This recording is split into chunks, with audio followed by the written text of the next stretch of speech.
साथियों, स्वागत है आपके अपने परिवार आईएएस विद अरिहंत में। मैं अमित कुमार। चर्चा करेंगे हम ज्योग्राफी पर। सभी बच्चे एक बार वीडियो को लाइक और शेयर कर देंगे अपने सभी साथियों तक, क्योंकि अरिहंत के द्वारा बेहतरीन एक श्रृंखला चलाई जा रही है जो आपको प्रीलिम्स पास कराएगी। प्रीलिम्स पॉसिबल के नाम से ये आपके लिए चल रही है बेहतरीन श्रृंखला। और इस श्रृंखला में मैं आपके साथ चर्चा करने जा रहा हूँ भूगोल, भारत एवं विश्व का भूगोल। अब बात आती है कि सर हम भूगोल को बेहतर और किस तरीके से करें, तो उसके लिए आपको अरिहंत की ये बुक मार्केट से मिल जाएगी, भूगोल एवं भारत का विश्व। और इस बुक की खासियत देखिए आप कि आपको 1990 से लेकर 2023 तक के विगत वर्ष के जितने भी एग्जाम हुए हैं, आपके किसी भी स्टेट के एग्जाम हुए हों या पीसीएस के या आईएएस के जितने भी एग्जाम हुए हैं, वो सभी इंपॉर्टेंट प्रश्नों को आपको इस बुक के अंदर मिल जाएंगे। और सबसे बेहतरीन बात कि विगत वर्ष के क्वेश्चनों को रिपीट नहीं किया गया है, मतलब जो इंपॉर्टेंट क्वेश्चन है वो तो लिया गया है। और उसके साथ एक बात और नोट करेंगे कि इसमें जो क्वेश्चन आपके लिए इंपॉर्टेंट है उसके लिए एक बेहतरीन एक सुविधा प्रोवाइड कराई गई है, जिसको नॉलेज प्लस के नाम से आप जानेंगे उस बुक के अंदर। कि जो इंपॉर्टेंट क्वेश्चन है उस क्वेश्चन की जो खासियत है, जो महत्वपूर्ण बिंदु है, जिसके लिए आपको बहुत ज्यादा स्रोत की आवश्यकता होती है, उसके ध्यान में रखते हुए अलग से एक कैप्सूल दिया गया है नॉलेज प्लस के नाम से। और बेहतरीन बात, chapter wise topic wise division किया गया है। 100% एरर है, कोई भी इसमें एरर नहीं है। और बेहतरीन तरीके से क्वेश्चनों की गई है व्याख्या। और बेहतरीन बात और समझिए, इसमें 4500 प्लस क्वेश्चन है, विगत वर्ष के क्वेश्चन, ताकि आप अपनी बेहतर तरीके से तैयारी कर सकें। अब आपके मन में विचार आ रहा होगा कि सिर्फ ज्योग्राफी पे ही काम करा है। नहीं बेटा, आगे आइए, देखिए सभी पूरा पैकेज आपको मिलेगा। भारतीय इतिहास, भूगोल, भारतीय राज्य व्यवस्था, भारतीय अर्थव्यवस्था और सामान्य विज्ञान की सभी महत्वपूर्ण बुकें आपको अरिहंत के द्वारा मिल जाएंगी। तो आप मार्केट में जाकर ये बुक आपको मार्केट से परचेस करेंगे और इस जो बेहतरीन श्रृंखला आपके लिए चलाई जा रही है प्रीलिम्स पॉसिबल के नाम से, उसके साथ जुड़ेंगे।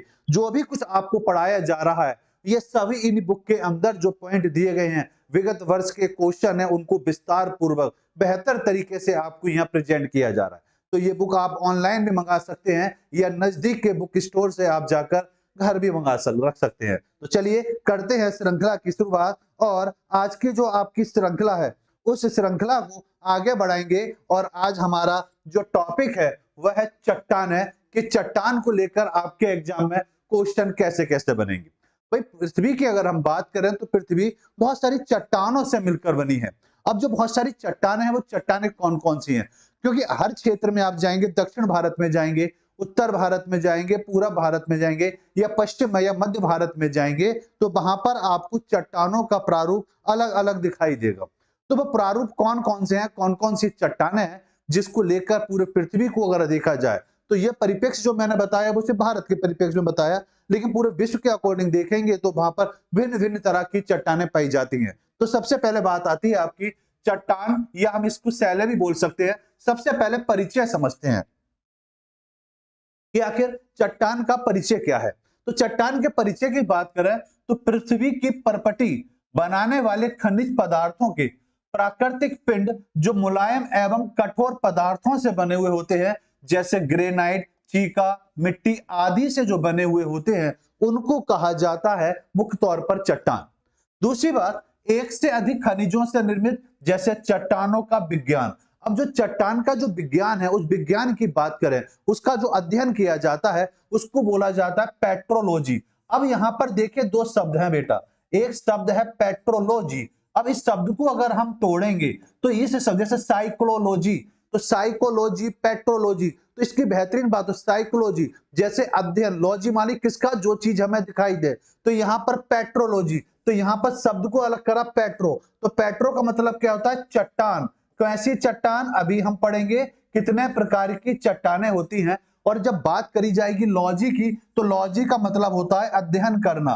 किसका, चट्टानों का अध्ययन करना। इस भाषा के आधार पर हम इसको बोलेंगे कि चट्टानों के अध्ययन करना कहलाता है पेट्रोलॉजी। यहां तक बात मैं मानता हूं बिल्कुल क्लियर। तो यहाँ पर चट्टानों और लॉजी का अर्थ होता है विज्ञान। मतलब विज्ञान किस आधार पर कहा जाएगा, विज्ञान की यहाँ पर परिभाषा क्या होगी। देखिए, विज्ञान का मतलब होता है ऐसी चीजों का अध्ययन करना जो चीजें हमें स्पष्ट रूप से, साक्षात रूप से दिखाई देती हैं। दो चीजें होती हैं, मूर्त होता है और एक अमूर्त होता है। भाई एक शब्द होता है मूर्त बेटा और एक शब्द होता है अमूर्त शब्द। तो यहाँ पर जो चीजें हमें दिखाई देती हैं उन चीजों का जो अध्ययन किया जाता है वह अध्ययन कहलाता है विज्ञान। तो जितनी भी चीजें आपको स्पष्ट रूप से दिखाई देती हैं, जिनको आप छू सकते हैं, टच कर सकते हैं, उनका अध्ययन कहलाता है आपका ज्ञान। तो यहाँ पर किसका अध्ययन किया जा रहा है? चट्टानों का अध्ययन किया जा रहा है। भाई चट्टानों के प्रकार की बात करेंगे तो सबसे पहले आएगी आपकी आग्नेय चट्टान। ये बड़ी इंपॉर्टेंट है, आग्नेय चट्टान बड़ी इंपॉर्टेंट है। ये क्यों इंपॉर्टेंट है समझिए। भाई पृथ्वी के आंतरिक भाग में मैग्मा एवं लावा के जमने से निर्मित ये चट्टान है। पृथ्वी पर आपने देखा होगा जगह जगह, अभी हम पढ़ेंगे, जैसे प्रशांत महासागर को पढ़ेंगे तो रिंग ऑफ फायर उसको कहा जाता है। रिंग ऑफ फायर क्यों कहा जाता है? क्योंकि प्रशांत महासागर में बहुत सारे ज्वालामुखी हैं और वो ज्वालामुखी विस्फोट होते रहते हैं। जब ज्वालामुखी विस्फोट होता है बेटा तो उसमें से निकलता है लावा। तो ये लावा जो निकलता है इसी को मैग्मा कहा जाता है। तो ये ठंडा जब हो जाता है इसको मैग्मा कहा जाता है। तो वह में जो चट्टान बाहर की ओर निकली मैग्मा के तौर पर ठंडी होकर बाहर फैल गई, वो तो रूपा लग रहा, लेकिन कुछ हिस्सा ऐसा है जो पृथ्वी के अंदर ही रह गया या ज्वालामुखी के अंदर ही इकट्ठा रह गया और वो काफी समय बाद जब वो ठंडा हो जाता है तो वो ठंडा होने के बाद जो चट्टान बनती है उस चट्टान को बोला जाता है आग्नेय चट्टान कहा जाता है। ये मूल चट्टान या प्राथमिक चट्टान के नाम से जाना जाता है क्योंकि पृथ्वी के आंतरिक भाग से ये चट्टान बनी है, आंतरिक तौर पर बनी है। तो प्रारंभिक तौर की जो चट्टान होगी उसको प्राथमिक चट्टान या मूल चट्टान के नाम से जाना जाता है। आग्नेय चट्टानों के दो प्रकार होते हैं, एक अंतर्वेदी आग्नेय चट्टान या शैल कहे जाते हैं जो गहराई में मैग्मा के ठंडे होने से निर्मित होती है। तो भी मैंने बताया कि वही मैग्मा निकला, मैग्मा निकलकर एक तो बाहर की ओर फैल रहा है और एक मैग्मा वह है जो पृथ्वी से बाहर निकलकर नहीं आ पाया, वो ज्वालामुखी के अंदर ही रह गया। तो जो ज्वालामुखी के अंदर रह जाता है वो कुछ समय बाद जो ठंडा होगा उस चट्टान को भी हम क्या बोलेंगे? आग्नेय चट्टान बोलेंगे। और वह वेदी आग्नेय शैली जब पृथ्वी की सतह के जमने से, पृथ्वी की सतह से जो बाहर निकला और बाहर निकलकर जो चारों तरफ फैल जाएगा, कौन सा? मैग्मा, उसको हम बोलते हैं आग्नेय चट्टान है। लेकिन वह चट्टान कैसी कहलाएगी? वह वेदी चट्टान के तौर से जानी जाती है। तो पृथ्वी की सतह पर जमने से निर्मित, तो पृथ्वी की सतह से निर्मित होने का मतलब क्या है? ये बात आप स्पष्ट हो रही है। सिलिका की मात्रा पर रंग निर्भर करता है। आपने देखा होगा कि मैग्मा का रंग जो है वो अलग अलग होता है, वो डिपेंड करता है किसके अनुसार? सिलिका की मात्रा के आधार पर। जीवाश्म रहित चट्टान, इमारतें तथा सड़क निर्माण में ग्रेनाइट का उपयोग होता है। जीवाश्म रहित, भाई इसमें जीवाश्म नहीं पाया जाएगा क्योंकि जब ज्वालामुखी विस्फोट हुआ तो उसमें से बेटा मैग्मा निकला और मैग्मा निकलकर चारों तरफ फैल गया और मैग्मा अंदर रह गया। और जो अंदर रह गया मैग्मा वो एकदम तो शांत होगा नहीं, कई वर्षों में जाकर वो ठंडा होगा। जब वो कई वर्षों में जाकर ठंडा होगा तो जीवाश्म की तो कोई संभावना ही बन बनती, क्योंकि जीवाश्म के लिए भाई जीवाश्म का जन्म जो होता है वो एक तरीके से पानी में होगा, लेकिन वो तो यहाँ कहीं से कहीं तक स्थित नहीं होता। तो इस क्वेश्चन पूछा जाता है कि कौन सी चट्टान है जिसमें जीवाश्म नहीं पाए जाते या जीवाश्महीन चट्टान कौन सी है? तो वो चट्टान कौन सी होगी? आपकी आग्नेय चट्टान होगी जो जीवाश्म वहीन चट्टान के नाम से जानी जाती है। दूसरा, आगे हम बात को जरा समझें तो और देखिए कि इन चट्टान को अगर देखेंगे तो जीवाश्म रहित चट्टानें सड़कों के निर्माण में ग्रेनाइट का उपयोग किया जाता है। भाई ग्रेनाइट, बेसाल्ट, बिटुमिनस, गैब्रो, डायोडाइड और पैगमेटाइड ये इसके अंतर्गत पाए जाते हैं। यहां तक मैं मानता हूं बात आपको बिल्कुल स्पष्ट होगी। आगे आते हैं, अब चट्टानों के बाद की बात करें तो चट्टानों के प्रकार देखते हैं। तो उन प्रकारों में अगर देखेंगे तो सबसे पहले आएगी आपकी अवसादी चट्टान। दूसरी चट्टान है आपकी पहली, नमस्ते बेटा नमस्ते, पहली चट्टान कौन सी है बेटा? दीप सिंह, आग्नेय चट्टान। और दूसरी चट्टान है आपकी अवसादी चट्टान। अवसाद मतलब जहां पर अवसाद पाए जाते हैं, भाई चट्टानों के क्षरण से निर्मित, मतलब चट्टान जब चटक जाएगी, विच्छेद हो जाएगा, उसके जो निर्मित होती है उस चट्टान को बोला जाता है अवसादी चट्टान है। अवसादों से निर्मित, जो अवसादों से निर्मित होगी, जो टूटे फूटे भाग से बनेगी, उसमें 80% सैल होते हैं, 12% बलुआ पत्थर और 8% चूना पत्थर के रूप में ये विद्यमान होती है। अब यहाँ बात को जरा समझेंगे। बेटा जब चूना पत्थर पाया जा रहा है तो चूना पत्थर, तो चूना है तो कन्फर्म है पानी की मात्रा वहां मिलेगी, और जब पानी की मात्रा मिलेगी तो जीवाश्म युक्त चट्टान होगी। ये चट्टान कैसी होगी? जीवाश्म युक्त। इससे पहली जो चट्टान है वो पूर्णतः मैग्मा से निर्मित है, और मैग्मा जब है तो वहां जल की कोई संभावना नहीं बनेगी, तो वहां पर कोई भी जीवाश्म नहीं पाया जाएगा। ये इंपॉर्टेंट पॉइंट है, ये एग्जाम में कई बार आपसे पूछा गया है। तो दो बातें बिल्कुल स्पष्ट हो रही हैं कि आग्नेय चट्टान पृथ्वी के आंतरिक भाग से निर्मित मैग्मा से निर्मित होती है, और ये दो प्रकार की होती है, आंतरिक और बाह्य। आंतरिक कौन सी होगी? जो मैग्मा निकलकर बाहर की ओर जो फैल जाता है, उससे जो निर्मित चट्टान होगी वो वही चट्टान के नाम से जानी जाएगी। और जो मैग्मा अंदर रह गया पृथ्वी के ज्वालामुखी के आंतरिक भाग में जो पाया जाता है, उसको आग्नेय चट्टान के नाम से जाना जाता है। उसके बाद दूसरी चट्टान है आपकी बेटा अवसादी चट्टान। बालुआ पत्थर, घड़िया, कोयला, जिप्सम, डोलोमाइट, पिल या सेल या आदि के द्वारा ये बनाई जाती है। भाई कोयला, स्लेट, संगमरमर, नमक, पेट्रोलियम आदि खनिज की क्या होती है? अधिकता पाई जाती है। तो एग्जाम में सीधा पूछा जाता है कि कोयले की मात्रा किस में अधिक पाई जाती है? तो कोयले की मात्रा इसके अंतर्गत पाई जाती है। दूसरी बात को समझेंगे। आगे देखिए बात आती है अब कि बात यहां पर आई कि रूपांतरित या कायांतरित चट्टान है। रूप मतलब चट्टानों का रूपांतरित कैसे परिवर्तित होती है चट्टानें? तो चट्टानों के परिवर्तित रूप को अगर देखेंगे तो उच्च तापमान, दबाव या दोनों के द्वारा होती है।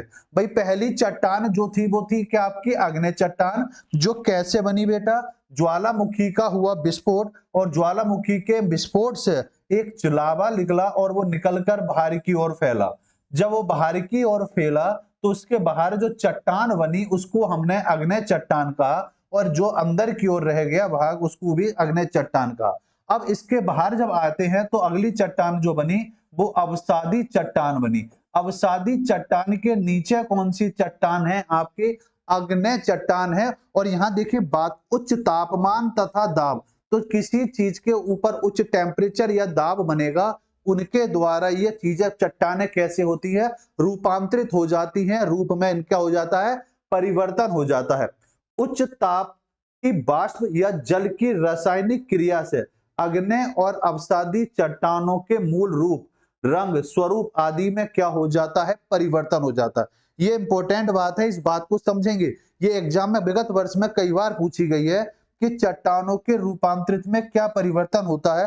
तो उच्च ताप की वाष्प जल की रासायनिक क्रिया से जो आग्नेय चट्टानें और बेटा जो अवसादी चट्टानों के जो मूल रूप होता है, भाई ये फैला हुआ भाग है, ये मूल रूप है। इस मूल रूप में क्या होगा? परिवर्तन होगा। किसके द्वारा? पानी के द्वारा, रासायनिक परिवर्तन के द्वारा, प्रकाश के द्वारा, धूल कणों के की वजह से इनमें क्या होगा? परिवर्तन होगा, उनके रंग में परिवर्तन हो जाता है, स्वरूप या परिवर्तन में हो जाता है। जैसे चट्टान किसके? नीस, क्वार्टरजाइट, संगमरमर या शिस्ट के नाम से हम इसको संबोधित कर सकते हैं।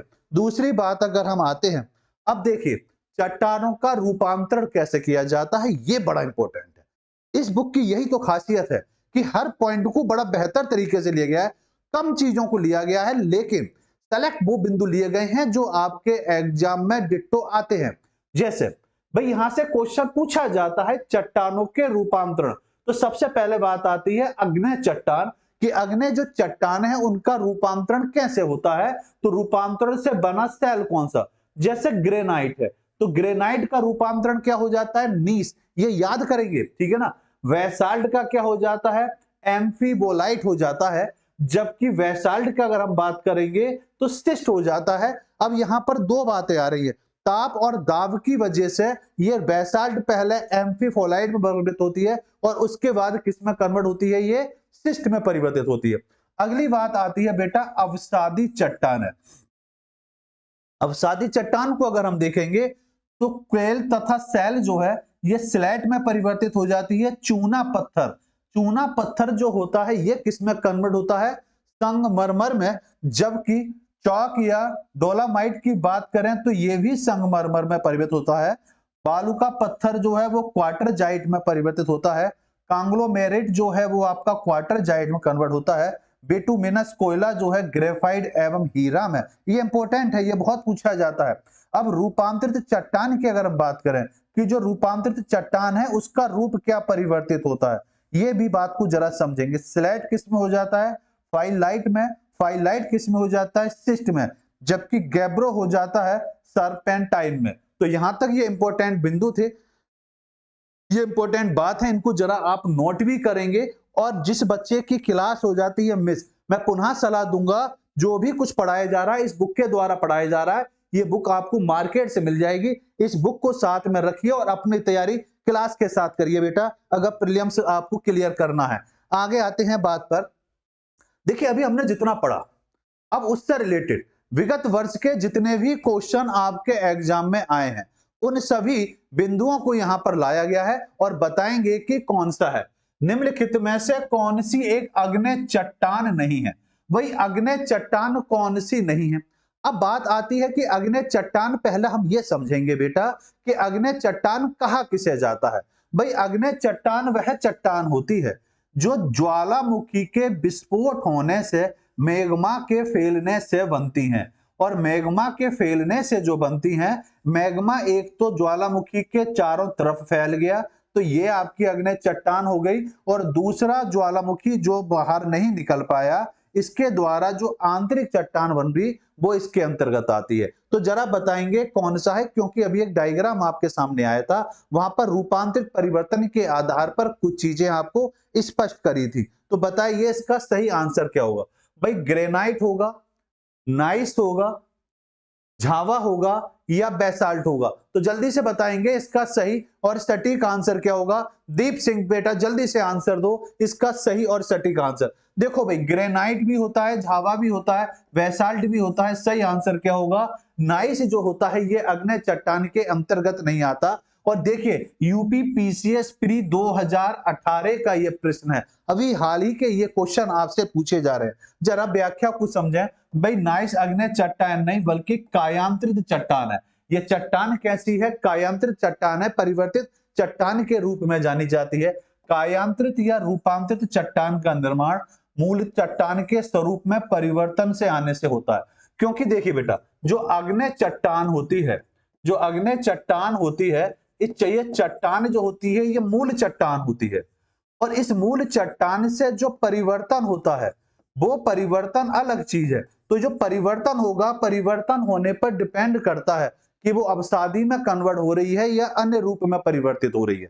तो जो मूल चट्टान होगी, जो बिल्कुल ठोस चट्टान होगी जिसमें जीवाश्म नहीं पाए जाएंगे, मेन बात को जरा समझेंगे, जिसमें क्या नहीं पाया जाएगा, जीवाश्म नहीं पाया जाएगा, वही चट्टान आपकी आग्नेय चट्टान होगी। सीधा सा एक पॉइंट। अब यहां पर अगर हम बात करें इन सब में जीवाश्म की संख्या पाई जाती है तो ये बात क्लियर हो गई, ये परिवर्तित तापीय और जलीय दबाव के कारण होता है, जैसे स्लेट है, सिस्ट है, नाइस है, संगमरमर है, कायांतरित सेल है। इसके अतिरिक्त ग्रेनाइट, झावा, बेसाल्ट, ये सभी कैसे एग्जाम्पल हैं, ये सभी के सभी एग्जाम्पल आपके आग्नेय चट्टान के अंतर्गत आते हैं। चलिए अगले प्रश्न पर आते हैं। निम्नलिखित में से कौन सी आग्नेय चट्टान में सबसे अधिक घनत्व है, सबसे ज्यादा घनत्व किस में पाया जाएगा। हमने कल की क्लास में पृथ्वी के आंतरिक स्वरूप को पढ़ा था, आंतरिक स्वरूप को पढ़ा था, तो उसमें हमने देखा था कि पृथ्वी के जैसे जैसे आंतरिक भाग में चलेंगे घनत्व की मात्रा क्या होती चली जाती है, बढ़ती चली जाती है।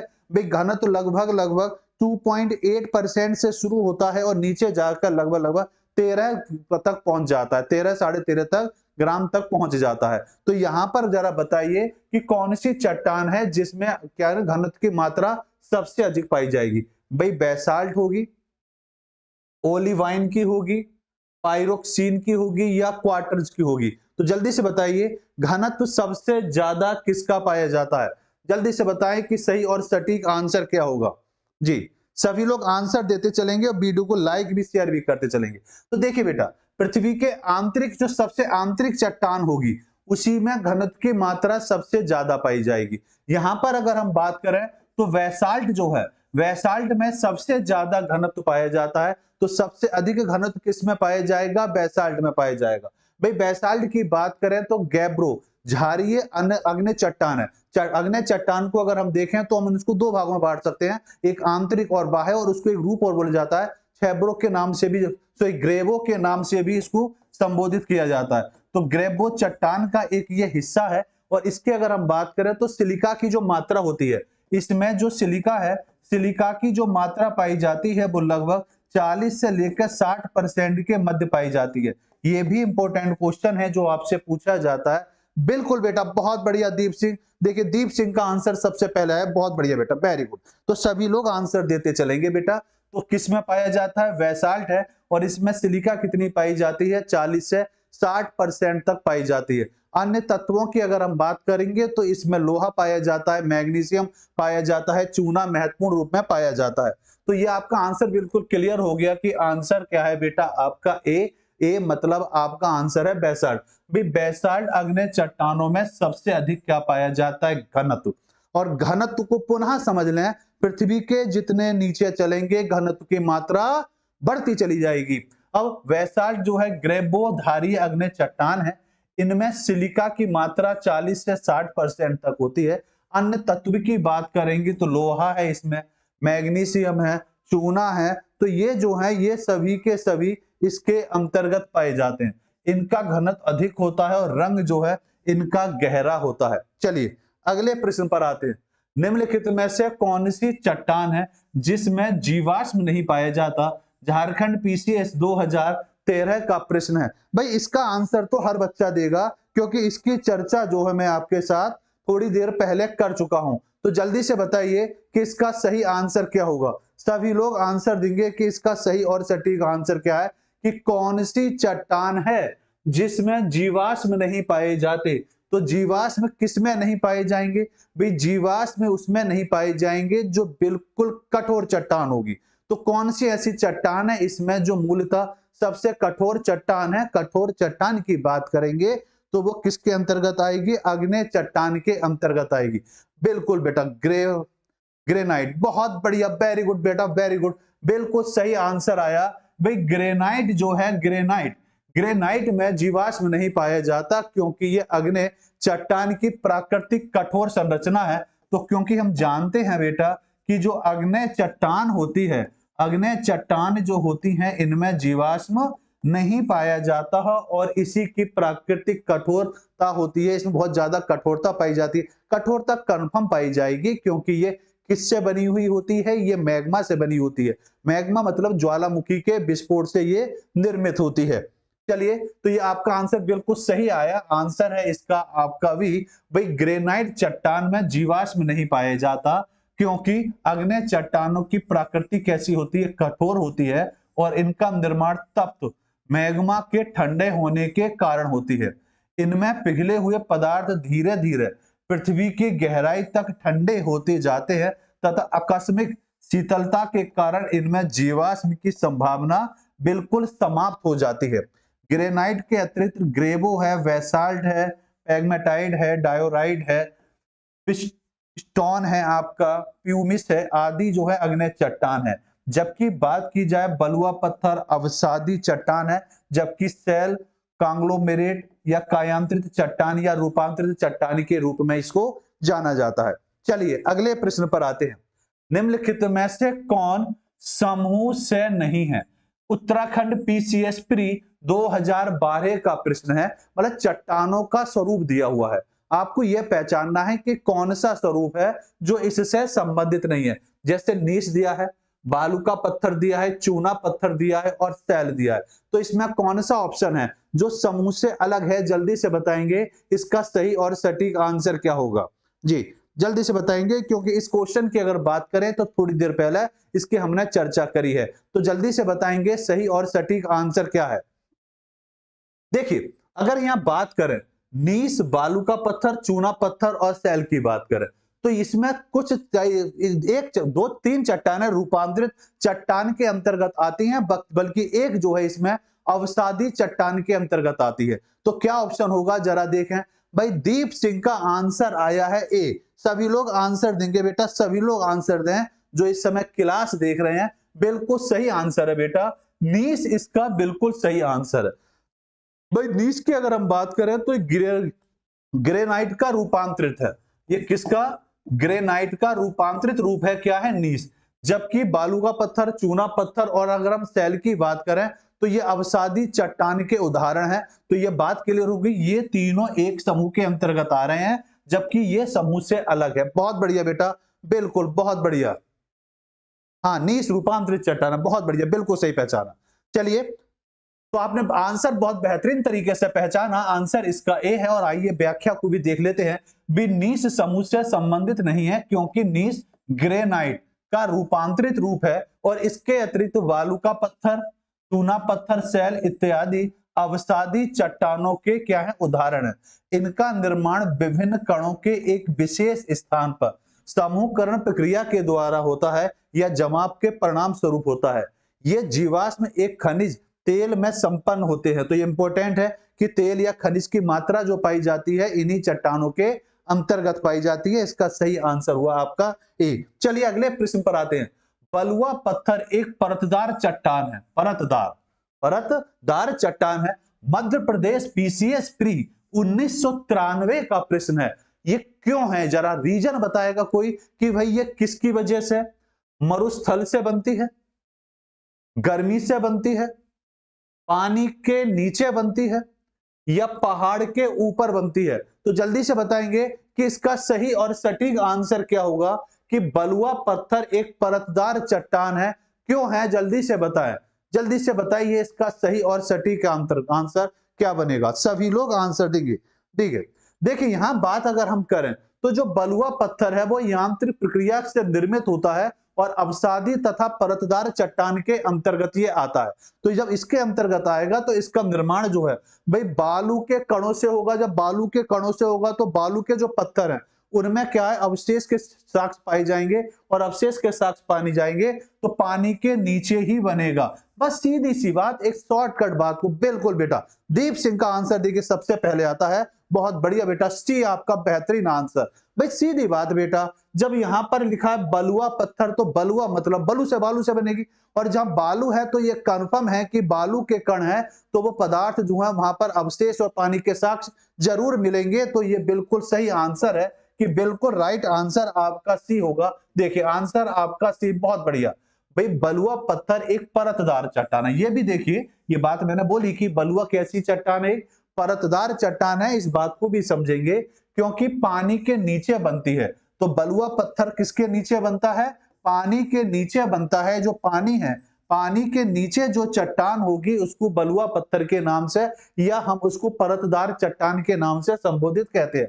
क्योंकि ये एक बलुआ पत्थर यांत्रिक प्रक्रिया से निर्मित अवसादी या परतदार चट्टान है और इसका निर्माण मुख्य रूप से अगर देखा जाए तो बालू के कणों से होता है। बालू का सिद्धांत जो है बालू के निर्मित होता है। भाई बलुआ पत्थर भेद या प्रवेश होता है जिसमें पानी आसानी से प्रवेश कर सकता है। तो बिल्कुल सही आंसर हुआ आपका सी, बहुत बढ़िया। अगले क्वेश्चन का देखते हैं। सबसे पहले आंसर कौन देगा? निम्नलिखित में से किस चट्टान में कोयला एवं पेट्रोलियम पाया जाता है? मध्य प्रदेश प्री 2022 का यह प्रश्न है। देखते हैं सबसे पहले कौन बच्चा इस क्वेश्चन का आंसर देगा। जल्दी से देखते हैं। ऑप्शन आपके सामने है। ग्रेनाइट आग्नेय चट्टान है, कायांतरित या परिवर्तित चट्टान है, या परतदार अवसादी चट्टान है। जल्दी से देखते हैं सबसे पहले आंसर किस बच्चे का आता है। जी, क्वेश्चन नंबर डालकर आंसर देंगे। और मैं पुनः बता दूं कि जो बच्चे अभी अभी आए हो, जो भी कुछ पढ़ा रहा हूं इस बुक के अंदर दिया हुआ है। अरिहंत की बेहतरीन बुक है प्रीलिम्स पॉसिबल। प्रीलिम्स अगर आपको निकालना है आईएएस पीसीएस के विगत वर्ष के सभी क्वेश्चन ज्योग्राफी के ये आपको मिल जाएंगे। नजदीक के बुक स्टोर से ये बुक आप परचेज कर सकते हैं और जल्दी से बताएंगे इसका सही आंसर क्या है। तो बहुत बढ़िया, बिल्कुल सही आंसर आया। अभी अवसादी या परतदार चट्टान है, इसका सही आंसर होगा। भाई परतदार है, परत मतलब छोटे छोटे चट्टानों से निर्मित ये चट्टान है, तो बिल्कुल सही आंसर होगा। इसका बिल्कुल राइट आंसर होगा डी होगा इसका बिल्कुल आंसर। बहुत बढ़िया बेटा, बिल्कुल सही आंसर है वर्मा जी, बहुत सही। तो देखिए आंसर हो गया इसका डी, बिल्कुल सही पहचाना आपने। भाई परतदार या अवसादी चट्टानों में कहें तो कोयला एवं पेट्रोलियम पाया जाता है और इन चट्टानों का निर्माण प्राकृतिक कारकों द्वारा निर्मित छोटी छोटी चट्टानों के किसी स्थान पर जमा होने के बाद के काल में दबाव अथवा रासायनिक प्रक्रिया या अन्य कारणों के द्वारा होता है। भाई जब अवसादी चट्टान है तो अवसादी चट्टानों में वनस्पति पाई जाएगी।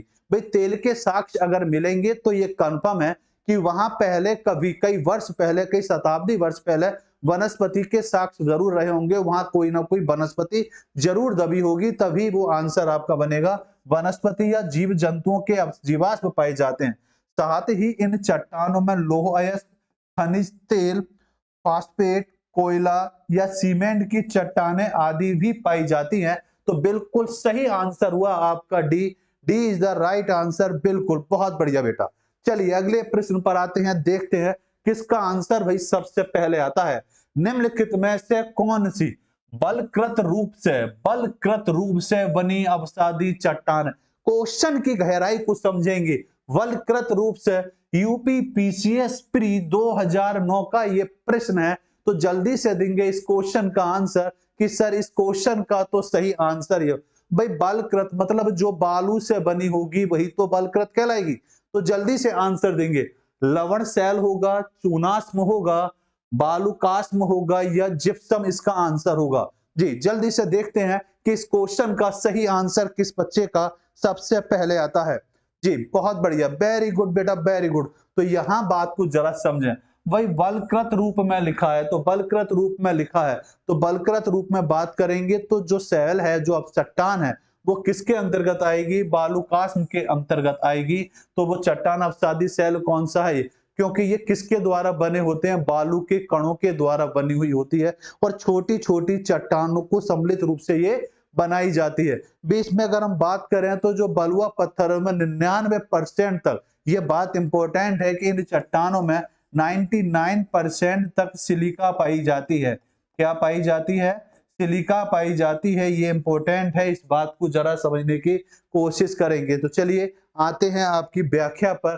तो बिल्कुल सही हो गया, आंसर हो गया आपका सी। सी हो गया इसका बिल्कुल, दीप सिंह का आंसर। बहुत बढ़िया बेटा।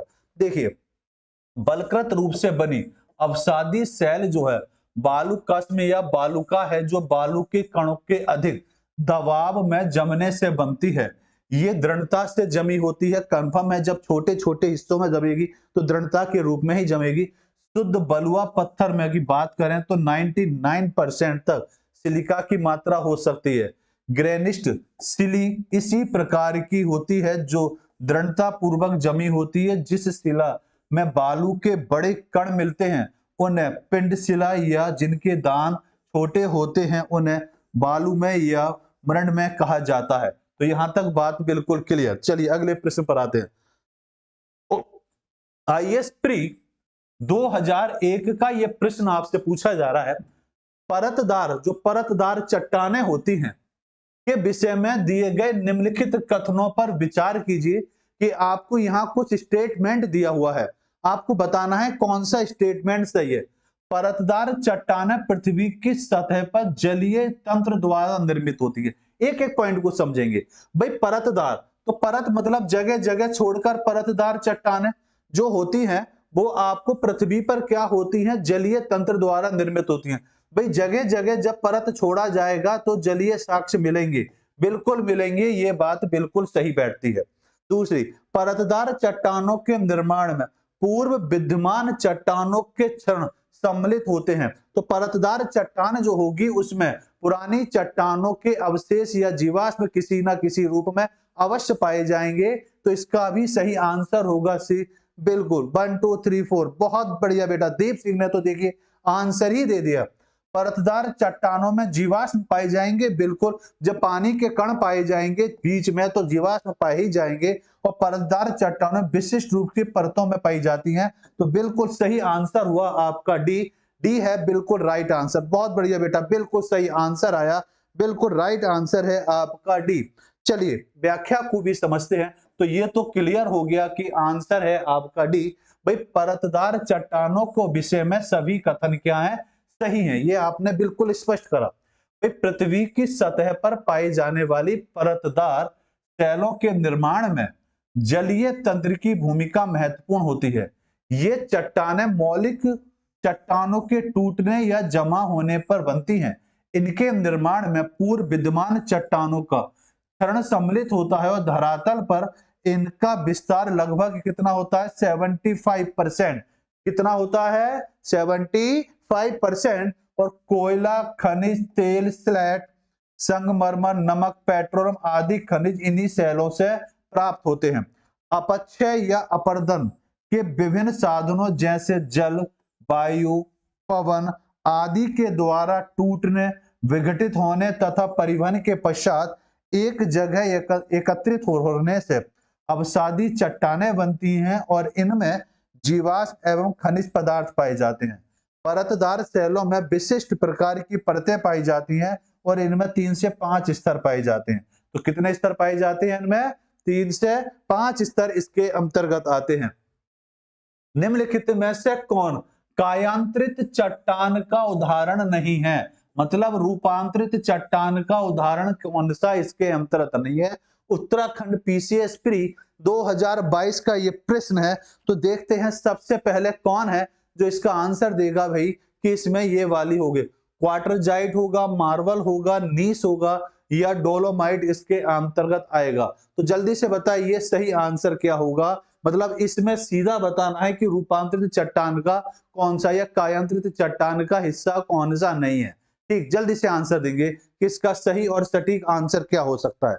बिल्कुल बेटा, देखिए अगर हम क्वार्टरजाइट, नीस या मार्बल की अगर हम बात करते हैं तो ये चट्टानें जो हैं ये आपकी चट्टानें अलग हिस्से के अंतर्गत आ रही हैं। जबकि डोलोमाइट की अगर हम बात करेंगे, डोलोमाइट जो है ये कैसी चट्टान है? ये अवसादी चट्टान का उदाहरण है। ये कैसी चट्टान का उदाहरण है? ये अवसादी चट्टान का उदाहरण है। तो बाकी जो चट्टानें बची वो चट्टानें किसके अंतर्गत आएंगी? वो कायांतरित चट्टान के उदाहरण के अंतर्गत आएंगी। तो सही आंसर क्या होगा? इसका राइट आंसर होगा डी। डी होगा इसका बिल्कुल सही आंसर। तो देखिए व्याख्या को जरा समझते हैं। बिल्कुल सही आंसर क्या है बेटा? इसका डी। देखिए डोलोमाइट कायांतरित चट्टान का नहीं बल्कि किसका है? अवसादी चट्टान का क्या ये उदाहरण है। डोलोमाइट रासायनिक रूप से निर्मित अवसादी चट्टान है। ये जिप्सम, सोरा, सेंधा नमक जैसे रासायनिक पदार्थों के घोल के जमाव होने या बाष्पीकृत होकर बचे अवशेष से अवसादी चट्टानों का रूप धारण कर लेती है। तो ये बात भी समझेंगे कि ये किसके द्वारा बनी हुई होती हैं? इनके अवशेषों के द्वारा बनी हुई होती है जहां पर ये इकट्ठा होती है। भाई आग्नेय या अवसादी शैलों में अगर हम बात करें ताप और दाब के कारण जो परिवर्तन होता है उस परिवर्तन के द्वारा इनके रूप में या उनके कायांतरित में क्या होता है? परिवर्तन हो जाता है और रूपांतरित चट्टानों पर पृथ्वी की पपड़ी के एक बड़े भाग से बनी हुई है। इनकी बनावट रासायनिक और खनिज संयोजन द्वारा वर्गीकृत की जाती है। संगमरमर इसका एग्जाम्पल है, क्वार्टरजाइट इसका एग्जाम्पल है, नीस है, सिस्ट है, फाइटलाइट है। कायांतरित चट्टान के बेहतरीन उदाहरण इसके अंतर्गत आएंगे। तो इसका सही आंसर होगा डोलोमाइट। बिल्कुल बेटा, बिल्कुल सही आंसर। देव सिंह का आंसर बिल्कुल सही है। अगला प्रश्न है, क्वार्टरजाइट कायांतरित होता है, ये किसके द्वारा होता है? चूना पत्थर से बना होता है, ऑब्सीडियन से बना होता है, बलुआ पत्थर से बना हुआ होता है या स्टाइल के अंतर्गत आता है? तो जल्दी से बताएंगे कि इसका सही और सटीक आंसर क्या बन सकता है। क्वेश्चन नंबर 10 का आंसर दीजिए। जल्दी से बताएंगे बेटा कि इस क्वेश्चन का सटीक आंसर क्या हो सकता है। भाई क्वार्टरजाइट कायांतरित होता है किसके द्वारा? ऑप्शन आपके सामने है ए बी सी डी। भाई क्वार्टरजाइट की बात करें तो ये कैसा है? छोटे छोटे कणों से मिलकर बनी हुई होती है। और अगर इसकी हम बात करेंगे तो ये किसके द्वारा? बलुआ पत्थर से निर्मित होती है। तो इसका सही और सटीक आंसर होगा आपका सी। ये किसके द्वारा रूपांतरित होती है? बलुआ पत्थर के द्वारा रूपांतरित होती है। तो इसका सही और सटीक आंसर होगा आपका सी। देखिए आंसर इसका क्या है? सी है। भाई क्वार्टरजाइट एक रूपांतरित चट्टान है, परिवर्तित चट्टान के रूप में जानी जाती है जो बलुआ पत्थरों के कायांतरित चट्टानों से में परिवर्तित हो जाती है। क्वार्टरजाइट का निर्माण तब होता है जब क्वार्टरजाइट युक्त बलुआ पत्थर उच्च तापमान और दबाव के संपर्क में आता है। उच्च टेम्परेचर हाई होना चाहिए और उस पर दबाव भी क्या होना चाहिए? हाई होना चाहिए। किसके ऊपर? बलुआ पत्थर के ऊपर। उसके द्वारा ये बनती है। यह एक कठोर, स्थायी और अपारदर्शी यह दानेदार चट्टान है और ये अनेक रंग जैसे काला, नीला, भूरा, हरा, बैंगनी, सफेद, नीला में उपलब्ध होती है। इसका उपयोग स्थापत्य या भवन निर्माण में सजावटी क्रियाकलाप के रूप में किया जाता है। आपने देखा होगा पार्किंग वगैरह में इस तरह के आपको पत्ती ईंटें वगैरह में दिखाई देती है। निम्नलिखित में से कौन सा सेल फेनेरेटिक बनावट का उदाहरण है? हिमाचल पीसीएस प्री 2023 का प्रश्न है, हाल का ही ये प्रश्न आपसे देखिए बुक के अंदर मिल गया, तो जल्दी से बताएंगे। ग्रेनाइट होगा, डियोराइट होगा, रियोलाइट होगा, गैब्रो होगा, या अनुत्तरित प्रश्न है कि इनमें प्रश्न का आंसर नहीं दिया हुआ है, तो जल्दी से बताएंगे कि इसका सही और सटीक आंसर क्या बन सकता है। जी जल्दी से बताएंगे बेटा दीप सिंह, जल्दी से आंसर दो कि इस क्वेश्चन का सही और सटीक आंसर क्या बनता है। जी देखिए, फेनेराइट बनावट का उदाहरण इसमें पूछ रहा है, कौन सा नहीं है, तो जल्दी से बताएंगे कि इसका सही और सटीक आंसर क्या होगा।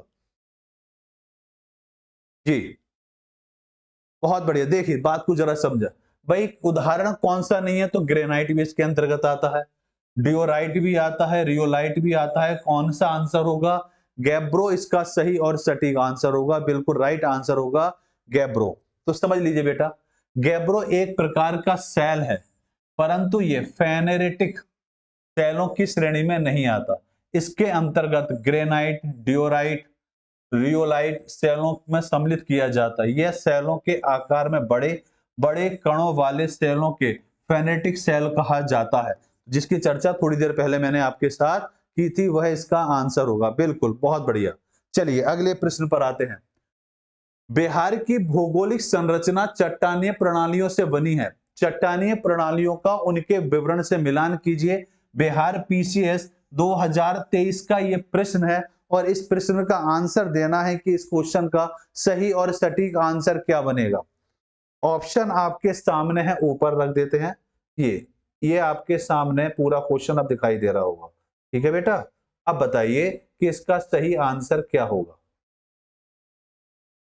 धारा धारवाड़ चट्टान प्रणाली हिमालय और प्रायद्वीपीय नदियों द्वारा मिट्टी आदि के तीव्र जमाव से निर्मित होती है। विंध्य चट्टान प्रणाली जो विंध्याचल पर्वत के आसपास की है, पश्चिमी चंपारण जिले में पाई जा सकती है। चंपारण जिले से कंपेयर करेंगे। क्वाटरनरी चट्टान प्रणाली यह सबसे पुरानी आर्कियन रॉक सिस्टम का हिस्सा है। या तृतीयक चट्टान प्रणाली ये बलुआ पत्थर, चूना पत्थर, डोलोमाइट, क्वार्टरजाइट और सेल के इस चट्टान प्रणाली के मुख्य घटक के अंतर्गत आएगी। तो जल्दी से बताएंगे कि इसका सही आंसर क्या होगा। ए होगा, वी होगा, सी होगा या डी होगा। क्वेश्चन को ध्यान से पढ़ेंगे और फिर बताएंगे कि इस क्वेश्चन का सही और सटीक आंसर क्या है। 10 सेकंड का समय दिया गया कि 10 सेकंड में क्वेश्चन को आप ईमानदारी से पढ़ेंगे और फिर बताएंगे कि इसका सही और सटीक आंसर क्या है। भाई बिहार की भौगोलिक स्थिति को देखिए, बिहार की भौगोलिक स्थिति को अगर आप देखेंगे तो बिहार हमारा कहाँ है भाई, बिहार ये वाला हिस्सा है।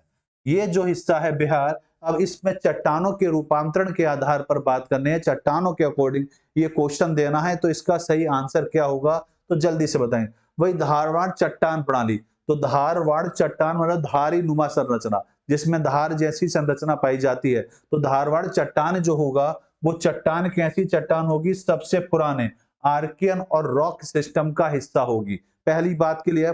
दूसरी बात करें विंध्य चट्टान प्रणाली जो विंध्याचल के आसपास होगी, और विंध्याचल के आसपास की जो चट्टान होगी उसकी अगर हम बात करेंगे, बिल्कुल वर्मा जी का आंसर आया है ए। देखते हैं बेटा, विंध्याचल चट्टान प्रणाली की बात करेंगे तो बलुआ पत्थर, चूना पत्थर को विंध्याचल के आसपास आप जाएंगे तो वहां पर भीम बेटिका वगैरह के साक्ष्य मिलते हैं। सिंधु घाटी सभ्यता, पाषाण काल के साक्ष्य वहां पर आपको दिखाई देते हैं।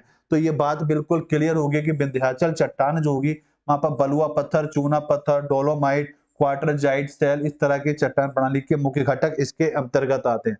अब क्वार्टरनरी चट्टान की बात करें, क्वार्टरनरी चट्टान जो है वह चट्टान है जो भारत के उत्तरी भाग में पाई जाती है, और उत्तरी भाग की बात करेंगे तो उत्तरी भाग में आएगा आपका हिमालय। हिमालय या प्रायद्वीपीय नदियों द्वारा मिट्टी के तीव्र जमाव से जो निर्मित होती है वो इसके अंतर्गत आती है। ठीक, अब दूसरा है तृतीयक चट्टान प्रणाली, तो यह रह गया आपका तृतीयक चट्टान प्रणाली पश्चिम के अंतर्गत आएगा। अब यहाँ पहले का आंसर होगा थर्ड, और पहले का आंसर थर्ड बिल्कुल मैच कर रहा है ए में। ए इसका बिल्कुल सही आंसर है बेटा, वर्मा जी का आंसर बिल्कुल सही, बहुत बढ़िया बेटा, बिल्कुल सही आंसर आया आपका, वेरी गुड। चलिए आइए अगले प्रश्न पर, अच्छा इसकी व्याख्या करें। तो इसका आंसर बिल्कुल सही बताया आपने कि आंसर इसका क्या है, ए इसका बिल्कुल राइट आंसर है, बेहतरीन बेटा। बिहार की भौगोलिक संरचना चट्टान प्रणालियों से बनी है। इन चट्टान प्रणाली का सही सुलहमित जो है वो आपका क्लियर हो गया है। वही धारवाड़ चट्टान प्रणाली सबसे पुरानी आर्कियन रॉक सिस्टम का क्या है, एक बेहतरीन हिस्सा है। जबकि विंध्याचल चट्टान प्रणाली की बात करेंगे तो ये कैसी है, बलुआ पत्थर, चूना पत्थर, डोलोमाइट, क्वार्टरजाइट और सैल इस चट्टान प्रणाली के मुख्य घटक के अंतर्गत आते हैं। जबकि क्वार्टरनी चट्टान प्रणाली की बात करेंगे तो ये हिमालयी प्रायद्वीप नदियों द्वारा निर्मित मिट्टी आदि की तीव्र जमाव से निर्मित होती है। और तृतीयक चट्टान प्रणाली जो होती है पश्चिमी चंपारण जिले में ये पाई जाती है। तो बिल्कुल राइट आंसर जो बना वो आपका बिल्कुल सही और सटीक आंसर जो बनेगा वो आंसर क्या है आपका, ए इसका बिल्कुल सही आंसर है। चलिए आगे आते हैं। अगला हमारा टॉपिक है अब भूकंप, कि भूकंप क्या है, भूकंप से रिलेटेड पॉइंट कौन कौन से हैं। भाई भूकंप की बात करें, भूकंप की अगर हम बात करेंगे तो भूकंप को अगर आप देखते हैं, भूकंप को अगर हम भारत के परिप्रेक्ष्य से अगर देखें, भारत के परिप्रेक्ष्य से अगर हम देखेंगे तो भूकंप का जो क्षेत्र है, भूकंप का जो क्षेत्र है भारत के अकॉर्डिंग अगर उसको आप देखें तो वो है आपका उत्तर भारत। उत्तर भारत भूकंप क्षेत्र के दायरे में आता है। जबकि विश्व की अगर हम बात करेंगे तो विश्व में अगर आप बात करेंगे तो प्रशांत महासागर, कौन सा हिस्सा, प्रशांत महासागर, या हम कह सकते हैं पैसिफिक ओशियन जो है ये भूकंप के दायरे में आता है। तो भूकंप का जो क्षेत्र है वो भारत में उत्तर भारत के एरिया माना जाएगा। और इसके रेंज की अगर हम बात करें तो जो 50 से लेकर 250, फिर 250 से लेकर 750 किलोमीटर इसकी क्या होती है, अपनी एक रेंज होती है, सीमा होती है। भाई एक प्लेट दूसरी प्लेट के सहारे रुकी हुई है, जब प्लेटों में हलचल होती है उसी हलचल को कहा जाता है भूकंप। लेकिन सुनामी है, सुनामी में जो हलचल होती है वो पानी के अंदर होती है, पानी के अंदर की प्लेटों में जो हलचल होगी उसको सुनामी कहा जाएगा। जबकि भूकंप की बात करें तो प्लेन भाग पर जो हलचल होती है उसको भूकंप का दर्जा दिया जाता है। दोनों में क्या अंतर है, जब सुनामी थोड़ी देर में आएगा तो वहां पर चर्चा करेंगे टॉपिक कि सुनामी और भूकंप में खास अंतर क्या होता है, कैसे पहचानेंगे कि दिए गए स्थान पर भूकंप आया है या सुनामी के साक्ष्य मिलते हैं, इसकी भी चर्चा थोड़ी देर में करेंगे। तो भूकंप क्या एक प्राकृतिक घटना है, ये बिल्कुल क्लियर बात है कि भूकंप जो एक प्राकृतिक घटना है, लेकिन भूकंप जो है मानव गतिविधियों के द्वारा भी भूकंप आता है। जैसे परमाणु विस्फोट अगर करा जाएगा तो दबाव किस पे पड़ेगा, प्लेट पर पड़ेगा। सड़कें जो बनती हैं, सड़कें बनने पे भी भूकंप के साक्ष्य बनते हैं। तो पृथ्वी पर मानव द्वारा जो ऐसी गतिविधि की जाए जिससे जमीन पर दबाव बनता है, डैम बनाए जाते हैं, डैम बनाने से भी भूकंप के साक्ष्य बनते हैं। तो मानव गतिविधियों के द्वारा वर्तमान में भूकंप ज्यादा आ रहे हैं। भूकंप क्या एक कंपन है, कंपन मतलब पृथ्वी का कंपन उत्पन्न होना, वो क्या कहलाता है, भूकंप कहलाता है। भूगर्भ का प्रत्यक्ष स्रोत होता है, मतलब पृथ्वी के आंतरिक भाग से एक हलचल उठती है जिसको भूकंप का दर्जा दिया जा रहा है।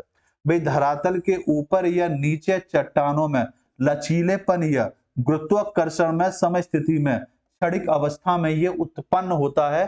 यहां तक बात करें भूकंप केंद्र या भूकंप रेखाओं की बात करें, भूकंप केंद्र या भूकंप रेखाओं की अगर हम करेंगे बात तो बात आती है कि भूकंप तरंग के उद्गम बिंदु, भूकंप तरंग के उद्गम बिंदु की बात करें कि उद्गम बिंदु क्या है।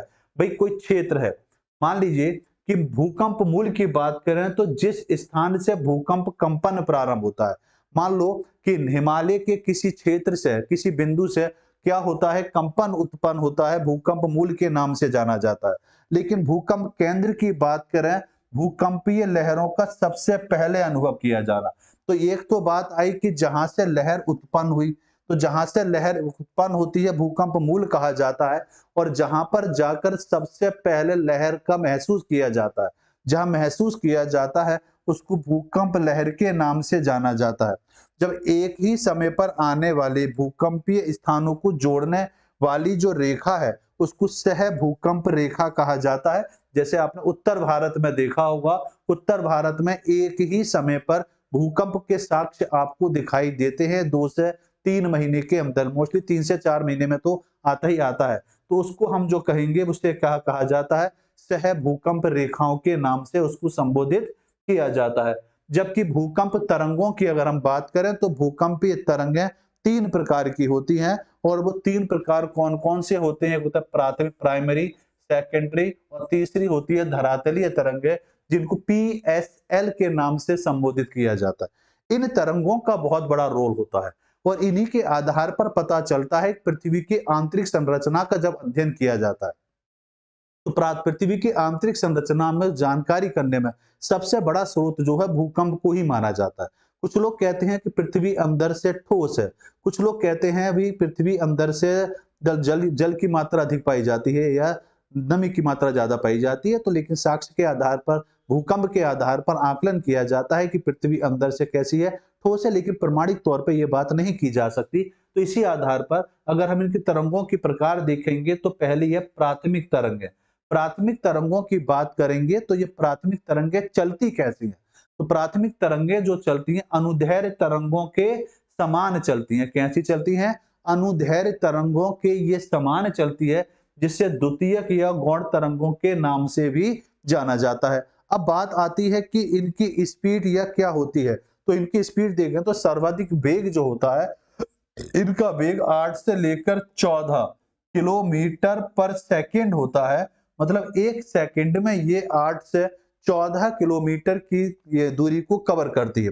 धरातल पर सबसे पहले आगमन, कि धरातल पर जो सबसे पहले तरंग महसूस की जाती है उसको प्राथमिक तरंग के नाम से जाना जाता है। लेकिन ये इतनी नुकसानदायक नहीं होती जितनी नुकसानदायक ये धरातलीय तरंग होती है। धरातलीय तरंग सबसे बाद में आती है और पृथ्वी पर जो सबसे ज्यादा नुकसान पहुंचाती है वो तरंग कौन सी है? आपकी धरातलीय तरंग है। दूसरी बात करें कि जो प्राथमिक तरंगे हैं जो धरातल पर सबसे पहले आती है तो वो किस माध्यम से, किन किन स्रोत से होकर गुजरती है? तो ठोस, द्रव, गैस तीनों पदार्थों में संचरण करती है ध्वनि तरंगों के समान। जिस तरह ध्वनि तरंगें चलती हैं उसी तरह ये ठोस में भी चलती है, द्रव में भी चलती है और गैस, तीनों ही माध्यमों में ये चल सकती है। कि तीनों माध्यमों में चलने की वजह से ही ये धरातल पर सबसे पहले आती है, क्योंकि इसमें कोई भी रुकावट जैसी संभावना नहीं बनती।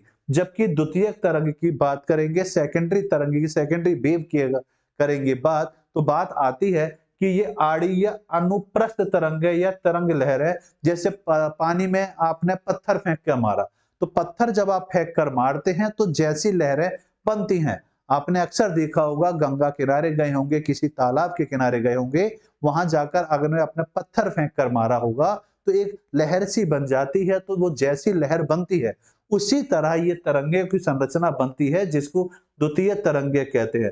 भाई प्राथमिक तरंगों के बाद ये प्रकट होती हैं, मतलब प्राथमिक तरंग के बाद जो दूसरी तरंग पृथ्वी पर महसूस की जाती हैं धरातल पर, वो द्वितीयक तरंगे इसके अंतर्गत आती है।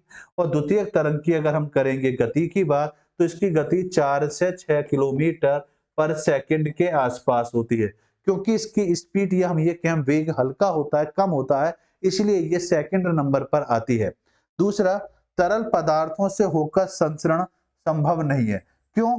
क्यों स्पीड इनकी कम हो जाती है? क्योंकि ये तरल माध्यम से होकर नहीं गुजर पाती और सागरीय भागों में पहुंचने पर ये क्या हो जाती हैं? लुप्त हो जाती है। तो यहाँ बात को जरा समझेंगे कि सुनामी जब आएगा तो सुनामी में भाई इनका तो रोल ही खत्म हो गया, क्योंकि द्वितीयक तरंगों की भूमिका वहां पर खत्म हो जाती है, क्योंकि सागरीय भागों में पहुंचने पर ये कैसी हो जाती है? लुप्त हो जाती है। जबकि धरातलीय या एल तरंगों की अगर हम करेंगे बात, तो इसको आप ऐसे समझिए, भाई अधिकतर केंद्र सबसे ज्यादा पहुंचती है अधिक केंद्र पर। अधिक केंद्र की बात करें जहां पर यह महसूस की जाती है, अधिक केंद्र पर सबसे बाद में पहुंचती है। कि जो सेंटर होता है जहां सबसे ज्यादा नुकसान है, या हम कहें पृथ्वी पर अगर कहीं भूकंप आया और भूकंप आने से जो सबसे ज्यादा नुकसान होता है, जो भी नुकसान होता है, नुकसान के लिए उत्तरदायी जो होती है वो धरातलीय तरंगे होती हैं। इनकी स्पीड तो 3 किलोमीटर पर सेकंड होती है, लेकिन सर्वाधिक विनाशकारी के रूप में इसको जाना जाता है। जिस सर्वाधिक पूछा जाता है कि देखिए, सबसे पहले पहुंचती प्राथमिक तरंगे हैं और सबसे बाद में पहुंचती कौन सी है? धरातलीय तरंग है। लेकिन सबसे बाद में जो पहुंचती है वही सबसे ज्यादा नुकसान करती है, जबकि इसकी स्पीड जो है 8 से 14 किलोमीटर पर सेकंड के आसपास आती है और इसकी स्पीड जो आती है वो आपकी 3 किलोमीटर पर सेकंड के दायरे में आती है। गति और प्रभाव की बात करें, जल और स्थल दोनों में ये चल सकती है, मतलब जल और ठोस माध्यम में ये चल सकती है। ये धरातलीय तरंगें जो हैं ये गैस माध्यम में नहीं चल सकती। यहां तक मैं मानता हूं बात बिल्कुल क्लियर होगी। आगे अगर हम बात करें भूकंपीय तरंगों का मापन अगर देखें तो यहां से क्वेश्चन आता है कि भूकंपीय तरंगों का मापन कैसे किया जाए। भाई भूकंपीय तरंगों का मापीय यंत्र की बात करें तो सिस्मोग्राफ यंत्र के द्वारा किया जाता है, इनको मापा जाता है। ये बेटा याद रखेंगे, ये डायरेक्ट आपके एग्जाम में क्वेश्चन आता है। भाई भूकंप की तीव्रता को रिएक्टर स्केल या रिएक्टर पैमाने पर मापा जाता है। रिएक्टर स्केल या रिएक्टर पैमाने पर जिसको मापा जाता है उसमें नंबर दिए होते हैं 1 से 0 से लेकर 10 तक, और जो दिए गए होते हैं वो आपके 10 गुना के आयाम में होते हैं। कि मान लीजिए कहीं पर भूकंप 1 रिएक्टर पैमाने पर आया और कहीं पर 2 रिएक्टर पैमाने पर आया, तो जहां भूकंप 1 रिएक्टर पैमाने पर आया था उससे 10 गुना ताकतवर भूकंप जो होगा उसको हम 2 रिएक्टर पैमाने पर मापेंगे। और अगर 3 रिएक्टर पैमाने पर आएगा तो जो 2 रिएक्टर पे जो क्षमता रही होगी उससे 10 गुना ताकतवर वृद्धि वाला जो होगा वो वहां के अंतर्गत आता है। तो यहाँ पर अगर बात करें इसके आविष्कार की बात करें तो इसका आविष्कार कब करा गया था? 1935 में चार्ल्स एफ रिएक्टर के द्वारा किया गया था और उन्हीं के नाम पर इसका नाम रखा गया है। भाई रिएक्टर या मर्केली स्केल की बात करें तो रिएक्टर स्केल या लॉगरिथम स्केल की अगर हम बात करें तो इसका आधार 1 से 10 अंक का होता है और प्रत्येक 10 गुना आयाम की वृद्धि करता है। प्रत्येक अंक पर 32 गुना ऊर्जा मुक्त होती है। तो 32 गुना ऊर्जा मुक्त होती है, मतलब ये एनर्जी जो होती है पहले से अगले में 32 गुना ज्यादा एनर्जी की क्षमता उत्पन्न होती है।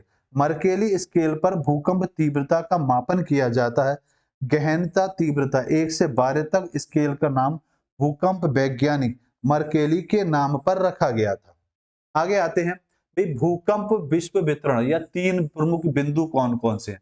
ये इंपॉर्टेंट है, इसको जरा समझेंगे। एक आपके लिखा है परिप्रशांत पेटी, ये रिंग ऑफ फायर। यही बात मैं आपको समझाने वाला था कि पूरे विश्व को अगर हम देखेंगे तो विश्व को अगर आप देखते हैं तो विश्व में आप देखेंगे बेटा कि आपका ये वाला जो हिस्सा है ये आपका नॉर्थ अमेरिका हो गया, ये आपका हो गया आपका दक्षिणी अमेरिका, और इधर अगर आप आएंगे, आप इधर अगर हम देखें थोड़ा सा कंपेयर करें ये वाला हिस्सा, तो ये प्रशांत पैसिफिक ओशियन और प्रशांत पैसिफिक ओशियन ये वाला जो हिस्सा है इस वाले हिस्से को रिंग ऑफ फायर के नाम से जाना जाता है। रिंग ऑफ फायर के नाम से क्यों जाना जाता है पहले यहाँ समझे। यहाँ पर बहुत सारे ज्वालामुखी पाए जाते हैं प्रशांत महासागर में, या ये समझे प्रशांत महासागर अकेला ऐसा महासागर है जहां पर विश्व की सबसे ज्यादा प्राकृतिक प्रॉब्लम आती है। प्राकृतिक आपदाओं की अगर हम बात करेंगे तो प्राकृतिक आपदा सबसे ज्यादा कहाँ आती है?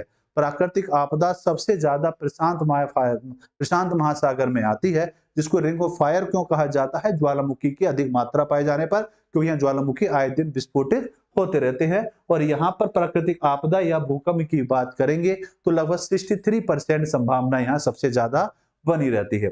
मध्य महापेटी की बात करें तो विश्व में 21% भूकंप का आगमन भारत का भूकंपीय क्षेत्र महाद्वीपीय पेटी में स्थित है। मतलब हम ये बात कह सकते हैं उत्तर भारत का जो भाग है, उत्तर भारत का विंध्याचल से ऊपर का जो भाग है उसमें ज्यादा संभावना बनती है। और सबसे ज्यादा संभावना हमेशा जो बनेगी जो नवीन पर्वत होंगे, नवीन पर्वत जो होंगे, या हम ये कह सकते हैं जो बिल्कुल नवीन पर्वतों की श्रृंखला में जितने भी पर्वत होंगे वहां पर भूकंप की संभावना सबसे ज्यादा बनती है, क्योंकि हिमालय सबसे नवीन पर्वतों की श्रृंखला में आता है। नवीन का मतलब यह है कि इसकी उम्र अगर आकलन किया जाए तो हिमालय की उम्र लगभग 7 करोड़ के आसपास आती है। तो आप कहेंगे सर ये तो कोई नया नहीं है। बिल्कुल नया है, क्योंकि अरावली से अगर इसको हम कंपेयर करेंगे, क्योंकि अरावली लगभग 450 करोड़ वर्ष पुरानी पर्वतों की एक श्रृंखला या चट्टानों की एक संरचना, तो उसके अगर कंपेयर करेंगे तो ये नवीन ही कहलाएगा। दूसरा बात, मध्य अटलांटिक पेटी, तो अटलांटिक की बात करेंगे तो मध्य अमेरिका और प्रशांत प्लेट या मध्य अवस्थिति के अंतर्गत यहाँ पर भूकंप के साक्ष्य आपको मिलते हैं। अब सुनामी की बात करें, भाई सुनामी शब्द जो है ये आपके जापानी का एक शब्द है। कि सुनामी के साक्ष्य सबसे पहले वहीं से मिलते हैं, इसलिए वहीं से इस शब्द को लिया गया। सुनामी, सुनामी बोला जाता है जिसको एक शुद्ध भाषा में सुनामी का दर्जा दिया जाता है। सुनामी जो आता है वो जल में आता है। जल में जो सुनामी आता है, अगर कोई व्यक्ति बीच सागर में है और बीच सागर में है और वहां पर अगर आ जाता है मान लीजिए सुनामी, तो उसको कैसे पता चलेगा? शांत जल में जो बीच समुद्र में जो पानी होता है बिल्कुल शांत रहता है, लेकिन अगर सुनामी आती है तो पानी का स्तर 1 सेंटीमीटर ऊंचा उठ जाता है, सॉरी 1 मीटर पानी का स्तर ऊंचा हो जाता है। अगर शांत जल में या मध्य सागर में पानी का स्तर 1 मीटर तक ऊंचा उठ रहा है, तो वो साक्ष्य होता है कि उस स्थान पर क्या आया हुआ है? सुनामी आया होता है। सुनामी में पानी की जो लहरों का स्तर होता है वो फिक्स नहीं होता। कुछ लोग कंपेयर करते हैं सुनामी और ज्वार भाटा। ज्वार भाटा में जो होता है पानी का स्तर हद से हद 15 से 18 मीटर ऊंचाई तक ही जा सकता है, जबकि सुनामी में कोई फिक्स नहीं होता, वो कई मंजिलों तक जा सकता है, 23-24 मंजिल तक पानी अधिकांश तौर पर पाया जाता है।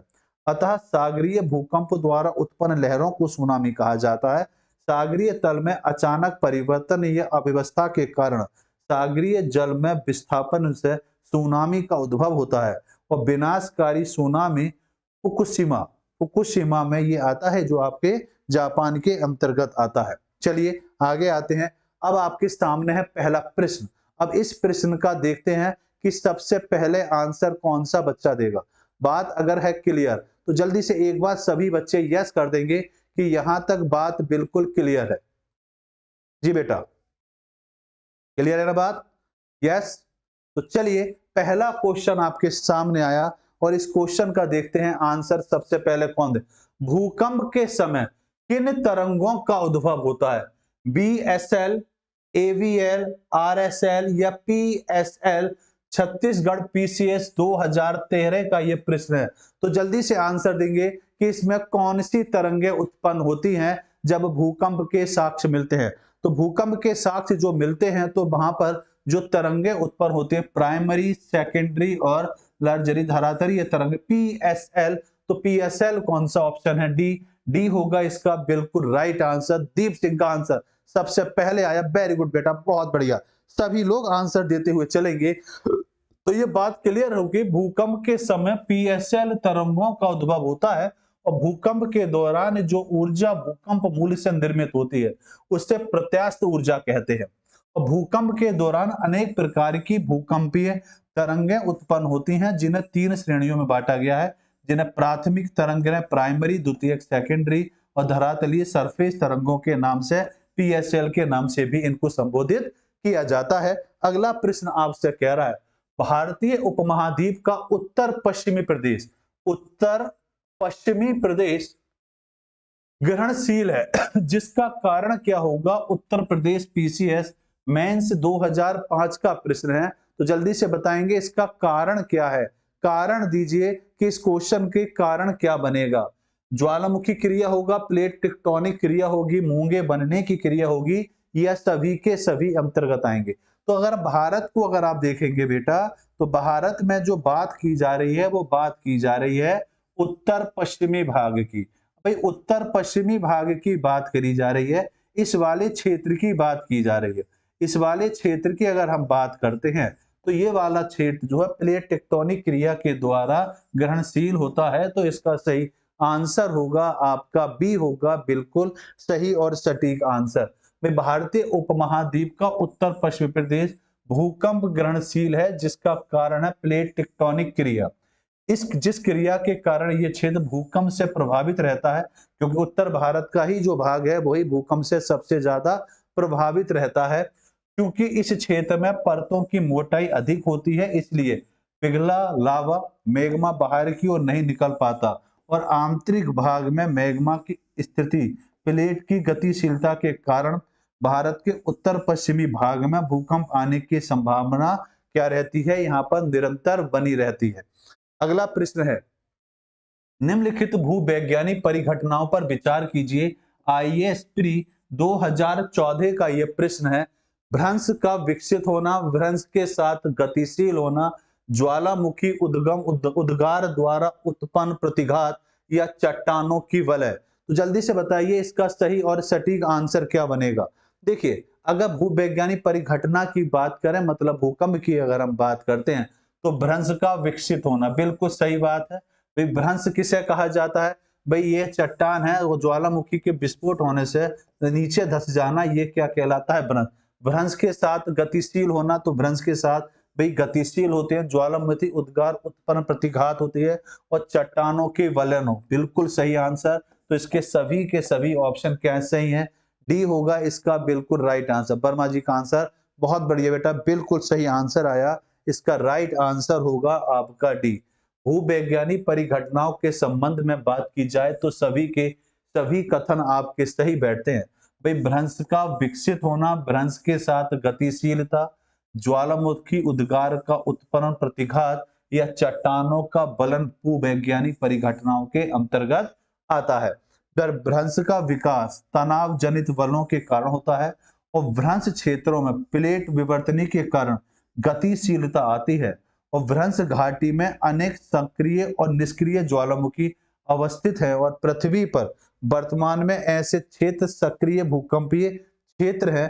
गतिशीलता तथा तनाव जनित बलों के कारण चट्टानों के वलय से बलित पदार्थ का क्या होता है? वो निर्माण होता है। तो इसका सही आंसर आपके सभी बिंदु सही है। भूकंपों की प्राथमिक तरंगों के संबंध में निम्नलिखित में से कौन सा स्टेटमेंट सही है? प्राइमरी तरंगों के बारे में आपसे पूछा जा रहा है। आपको बताना है कि प्राइमरी तरंग के लिए कौन सा स्टेटमेंट, यह ध्वनि तरंगों जैसी चलती हैं। अभी आपके साथ डिस्कशन करा था और उसके अनुसार बताएंगे। यूपी पीसीएस प्री 2019 का ये प्रश्न है। तो अभी आपको विस्तार से समझाया था प्राइमरी तरंगों को, और प्राइमरी तरंगों को और अगर आपने ध्यान से समझा है तो आंसर जरूर देंगे कि ये ध्वनि तरंगों जैसी होती हैं। ये केवल ठोस पदार्थों में ही होकर चलती हैं। देखिए, प्राथमिक तरंगों के बारे में बताया था कि ये सबसे पहले धरातल पर पहुंचती हैं। अगर धरातल पर ये सबसे पहले पहुंचेंगी, ठोस द्रव्य गैस तीनों ही अवस्थाओं से होकर गुजरेंगी, तो यहाँ पर जो आंसर हुआ ये गलत हो गया, क्योंकि गैस तरल ठोस तीनों ही पदार्थों में होकर ये गमन करती है। तो इसका सही आंसर होगा बी। बी होगा इसका बिल्कुल सही और सटीक आंसर, जो इससे मैच नहीं करता। ये तेजी से गति करती है और सतह पर सबसे पहले पहुंचती है। ये बात भाई प्राइमरी है, प्राथमिक है, तो ये कंफर्म है कि सबसे पहले यही पहुंचेगी। भूकंपों की प्राथमिक तरंगों के संबंध में बात करें तो ये गलत हो गया, क्योंकि ये तरल में भी चलती है, गैस में भी चलती है और ठोस माध्यम में भी चलती है। इन्हें पी तरंगे कहा जाता है क्योंकि ये ध्वनि तरंगों जैसी होती हैं। इनका औसत वेग 8 किलोमीटर प्रति सेकंड से लगभग 15 से 16 तक पहुंच जाता है। गति सभी तरंगों से अधिक होती है, जिससे ये तरंगे किसी भी स्थान पर सबसे पहले पहुंचती हैं। पृथ्वी से गुजरने के लिए इन तरंगों द्वारा अपनाया गया मार्ग न तो दर होता है, मतलब कहीं से भी होकर गुजर सकती हैं। ठोस भाग में इनकी गति अधिक होती है। हाँ, इतना हो सकता है कि अगर ठोस द्रव्य गैस में अगर कल्पना करेंगे तो ठोस माध्यम में इनकी गति थोड़ी ज्यादा होती है, जबकि तरल भाग में इनकी गति क्या होती है? हल्की होती है, कम होती है। भूकंप संबंधी निम्नलिखित कथनों पर विचार करेंगे। यूपीआरओ 2017 का ये प्रश्न आपसे पूछा जा रहा है कि भूकंप के उद्गम बिंदु को अधिकेंद्र कहते हैं। एक ही समय का भूकंप से प्रभावित स्थानों को जोड़ने वाली रेखाओं को सह भूकंपीय रेखाएं कहा जाता है।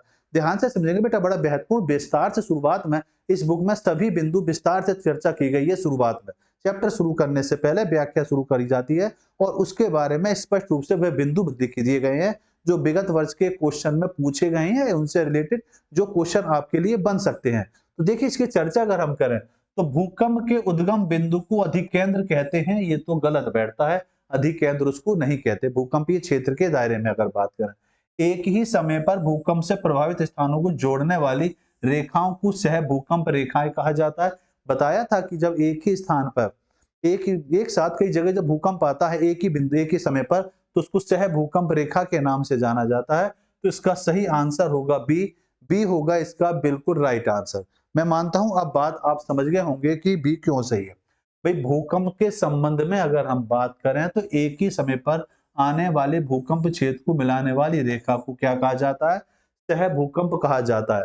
भाई समान भूकंपीय तीव्रता वाले स्थानों को मिलाने वाली रेखा को भूकंप समाघात रेखा के नाम से जाना जाता है। भूकंप आने से पहले, हाँ ये बात याद, भूकंप आने से पहले रेडॉन गैस की मात्रा में वृद्धि हो जाती है और ये मात्रा ये गैस सिर्फ पशु पक्षी ही इसको महसूस कर सकते हैं, मानव को नहीं पता चलता। अतः गैस की मात्रा में वृद्धि का होना उस क्षेत्र विशेष में भूकंप आने का क्या होता है, संकेत होता है। ये बात बिल्कुल क्लियर होती है।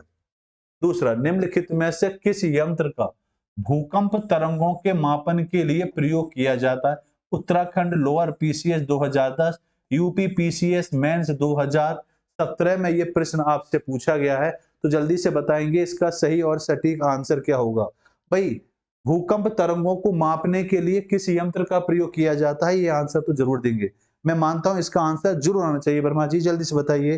दीप सिंह जल्दी से बताएं बेटा कि इसका सही और सटीक आंसर क्या होगा। तो क्या कहा जाता है इसको? सिस्मोग्राफ कहा जाता है। बिल्कुल राइट आंसर होगा बी। इसको क्या बोला जाता है? सिस्मोग्राफ के द्वारा इसको मापा जाता है।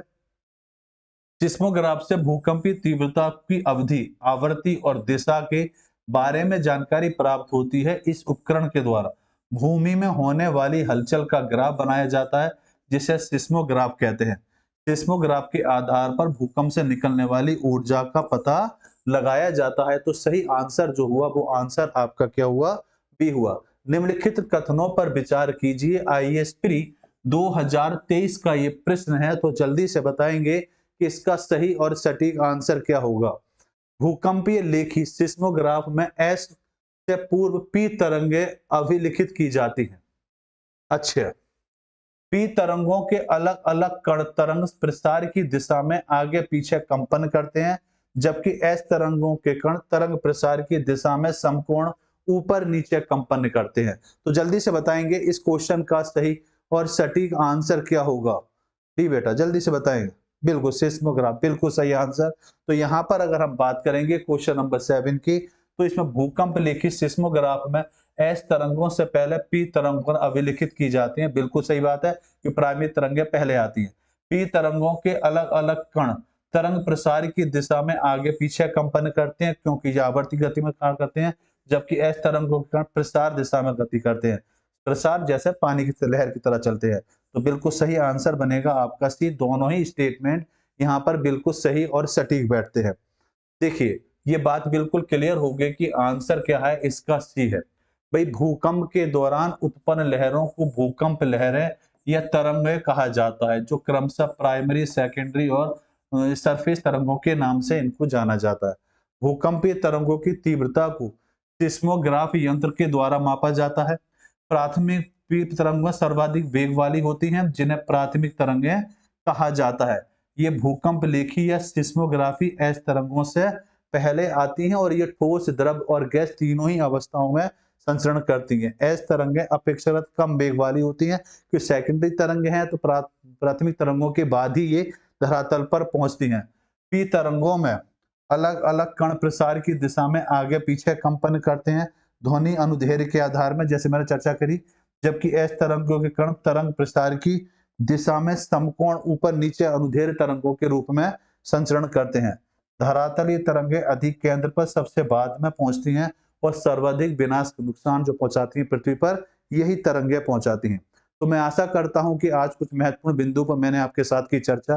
क्लास कैसी लगी अपने विचार जरूर रखेंगे, और क्लास को और बेहतर करना चाहते हैं, चीजों को और बेहतर समझना चाहते हैं, तो जो बुक टॉपिक मैं आपको पढ़ा रहा हूं बेटा, ये सभी बिंदु आपको इस बुक के अंदर मिल जाएंगे। अरिहंत प्रीलिम्स पॉसिबल के नाम से ये बुक आपको नजदीक के बुक स्टोर या ऑनलाइन भी आप इसको अपने घर ऑर्डर कर सकते हैं। चलिए कल फिर मिलते हैं। धन्यवाद।